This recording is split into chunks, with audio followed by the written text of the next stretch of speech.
Cánula orofaríngea o cánula nasofaríngea para el manejo de la vía aérea inicial en asistencia médica en combate. ¿Ustedes cuál utilizarían? ¿Esta o esta? Bueno, muy bien. Vamos a despejar algunas dudas sobre estos dos dispositivos de manejo de vía aérea. Primero, en la asistencia médica en combate, las directrices TS3 y TSC, desechamos la cánula orofaríngea. No la utilizamos porque es una cánula muy inestable. Lo que utilizamos en el manejo de la vía aérea, en la asistencia médica en combate, de manejo inicial de la vía aérea, es la cánula nasofaríngea. Son las que recomiendan estas directrices. Muy bien. Esa cánula nasofaríngea es competencia de todos los combatientes.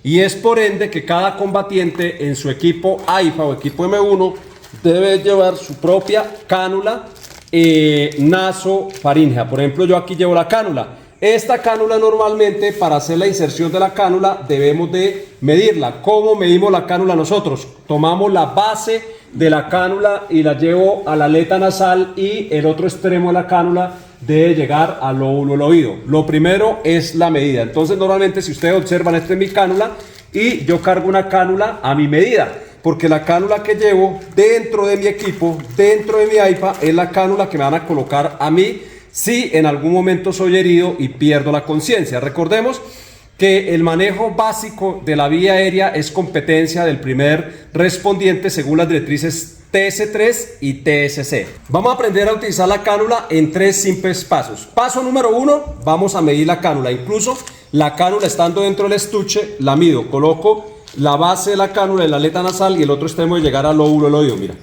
coloco la base en la aleta nasal, el otro extremo de llegar al lóbulo del oído. Muy bien. Paso número 2, voy a lubricar la cánula. La cánula trae un lubricante en el estuche, trae un sobrecito de lidocaína. Entonces yo lo que hago es impregnar solamente la punta de la cánula, mire, la puntica de la cánula. Le impregno un poquito de la lidocaína y vamos a hacer la inserción de la cánula. Vamos a ver, por la fosa derecha la cánula va de forma anatómica, mira, por la fosa derecha. Esta es la fosa derecha, entonces la introduzco, esta es la técnica correcta. Con una mano tomo el control de la columna cervical y con la otra mano tomo la cánula corta con el dedo pulgar e índice, hago la inserción, mira. Hago la inserción de la cánula al fondo. Ahí ya quedó la cánula. Muy bien. Observemos un punto de la cánula. Observemos que la cánula tiene un corte o bisel. Si observan este corte o bisel, la técnica me dice que cuando yo inserte la cánula debe quedar en la pared interna. Mire, si es por la fosa derecha es correcto. Mire, la inserto de forma anatómica porque el corte de la cánula queda en la pared interna. Pero si la inserto por la izquierda, observen que queda al contrario. Entonces la inserción de la cánula por la fosa izquierda la inicio de forma contraanatómica. Entonces vamos a colocar la cánula. Paso número 1, mido la cánula. Paso número 2, lubrico la cánula y le voy a insertar por la fosa izquierda. Entonces por la fosa izquierda, observar que inicio de forma contraanatómica. Mira, llego y llevo la cánula a la mitad. Cuando llega la cánula a la mitad, giro 180 grados y la inserto. Ya quedó la vía aérea asegurada. Este es un dispositivo importante. ¿A qué pacientes le colocamos una cánula nasal? Y pongan mucha atención. Pacientes con pérdida de conciencia. Contraindicación de la cánula nasal. Una de las contraindicaciones a veces que se analizan en evidencia es fractura de base de cráneo. Cuando nosotros observemos un traumatismo craneoencefálico, que ustedes observen en el paciente ojos de mapache, salida de líquido amarillento por la nariz, salida de líquido amarillento por los oídos, por la parte posterior del oído el signo de Batre, que es como el color azul, entonces eso quiere decir que el paciente presenta una fractura de base de cráneo. En ese caso estaría contraindicado el manejo de la vía aérea con cánula naso. Ya nos tocaría manejarlo con una máscara laríngea.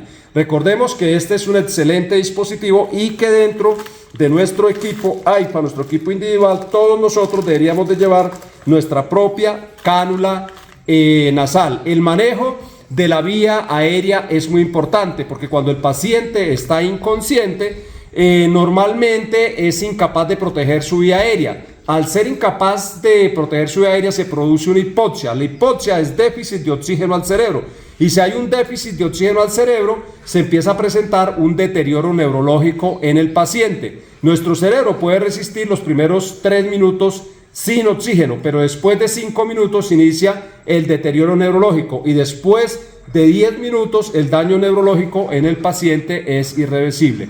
Cuando tenemos un paciente inconsciente, un traumatismo craneoencefálico, donde el paciente esté consciente, es muy importante garantizar una buena oxigenación, y esto se logra mediante la permeabilización de una vía aérea, asegurando una vía aérea de forma adecuada. Espero que este video despeje sus dudas e inquietudes en referente al manejo de la vía aérea según la recomendación de las directrices TS3 y TSC. Saluditos.